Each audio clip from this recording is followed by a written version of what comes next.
Anxiety, is that an issue for you? Feeling of tightness in your chest, the churning in the stomach, the frustration of not sure what you're going to do.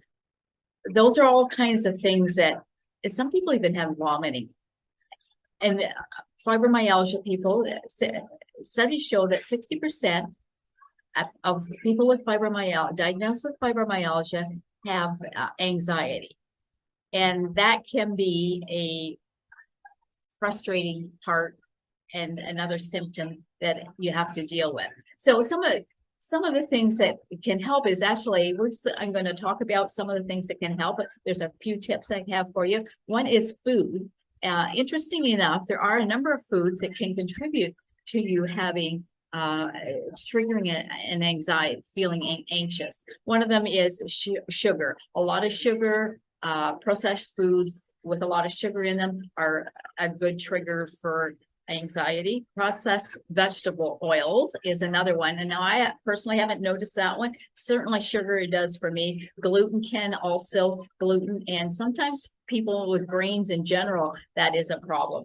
Conventional meat products, and that would be because that they are processed already. Artificial flavorings, colorings. I actually even find artificial sweeteners do it for me as well. And too much caffeine, and that's a huge trigger for me. And I know if you drink a lot, or not just coffee. For me, it was coffee, but a lot of people do these energy drinks, and they also contribute to them. In fact, I even had a friend who she was sure she had a heart issue. When they did all the tests, she didn't have a heart issue. She just was taking way too much caffeine, and it was triggering all the anxiety and heart palpitations and all those kind of things that kind of go with anxiety. So when she got off of her caffeine, which isn't easy to do if you have any of these, if sugar is hard to get off of, caffeine's hard to get off of, and you can try it cold turkey, or you can do it gradual, whatever works for you. But those are two biggies that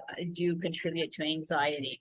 The other thing I found is if my magnesium is low or my trace minerals are low, that I find that if I take some of that, in particular, I have a liquid, a trace mineral that I take if I feel anxious, and usually that just flips me right out of it now that I understand what's going on in my body. Stress is a big one, can contribute to anxiety. And there's if you don't already have my tips for stress, to reduce some stress, it is below in the description, because it's a whole topic on itself. I also have poor sleep. Sleep can be, if you feel bad, if you've had a bad night's sleep, the next day things are very irritable and make you feel in a bad mood, and that contributes just kind of a snowball effect for the anxiety. So some other tips that really work well is tips like going out in the nature and going for a walk in nature, getting into the sun, getting in the woods, or if you're lucky enough to be near the ocean or water, that's good, because it tends to ground, and that helps with bringing the anxiety level down.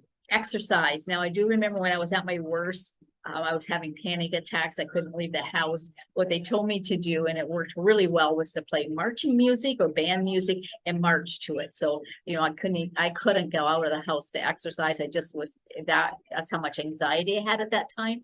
And so doing that, they had me do that. I think it was twice a day for 15 minutes. And it helped to take that excess energy that's in you, because with the anxiety, there's all this bottled up energy that's really actually inside of you. You want to get that out. So going for a walk is probably one of the best ways to do it. But if that's not, even marching to some band music helps. Journaling for some people works really well. Writing out what they're thinking about, and then and just getting it out on paper or talking to a friend can help. Probably one of the biggest things is identifying the things that trigger your anxiety, and then avoiding those, because it can sometimes not necessarily be food. It can be events or places or certain people. I know for myself, people out easy. I'm a bit of an introvert, so I I only have so much energy for so many people. And once I hit that level, then I'm like, get me out of here. The anxiety starts. So doing some of those, recognizing what is your trigger, and then addressing it and avoiding it. Visualizing deep breathing techniques, and there's lots of those on the Google. You can Google those breathing techniques. There's lots of those that you can do. And while you're doing the breathing techniques, do some things like visualizing how you want to feel, not how you are feeling, but how you want to feel. And that'll help to move you out of that feeling of anxiety. I like an oil called Stress Away. It's helps to calm my brain down. And I, especially driving would be one time that I would be using that oil, is because that is a bit of a trigger for me. So I would use it during that, if I'm going into a group activity or a group event that sometimes can be a trigger for me, I would be using some Stress Away. The other thing that now not every place you can use essential oils. So I do have a patch that I can use.